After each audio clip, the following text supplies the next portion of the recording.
mga kahabis. Ito na naman tayo sa labas ng bahay.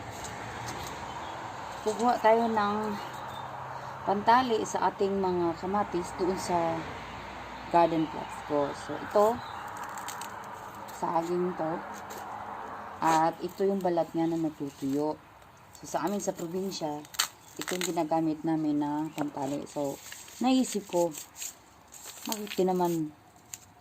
bakit ko hindi gagamitin to organic na organic to Ayan, so ganyan lang.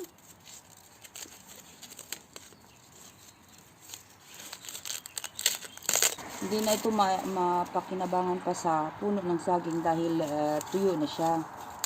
So, ganito lang gagawin natin.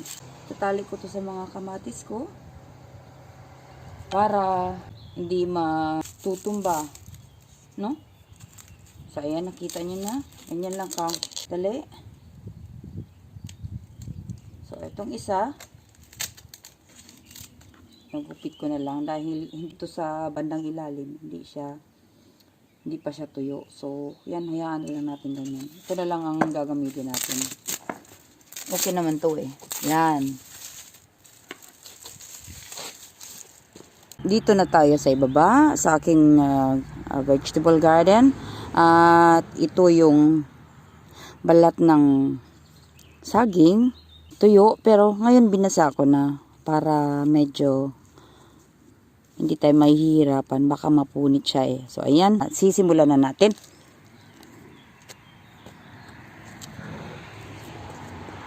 So since meron siyang mga sibol dito sa gilid, kailangan itong tatanggalin. Ayan. Pati itong nasa itaas. At ito na rin mga dahon niya na nasa ibaba. Pero hindi natin uubusin lahat. So, ayan.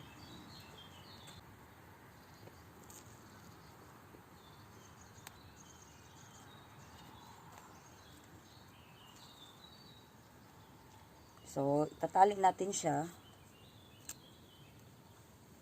dito sa itaas. Ayan. Ganyan lang kasimple. Itong pantali natin, organic na organic to. Ayan. Ayan. Pag umahangin, hindi siya gaganon. No? So, ang gagawin natin, dito naman sa kabila. And so, kung makikita nyo, mayroon na siyang bunga. Ayan, maliliit na bunga, green. So, kagaya nung iba, itong nasa ilalim, tatanggalin din natin. Ayan, pati ito. Ayan. Namang dahon. Ayan.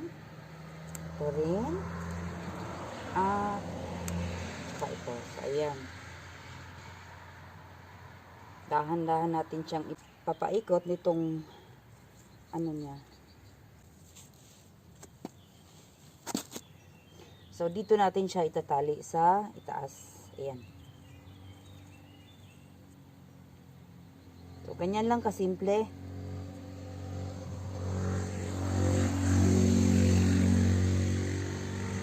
Ayan.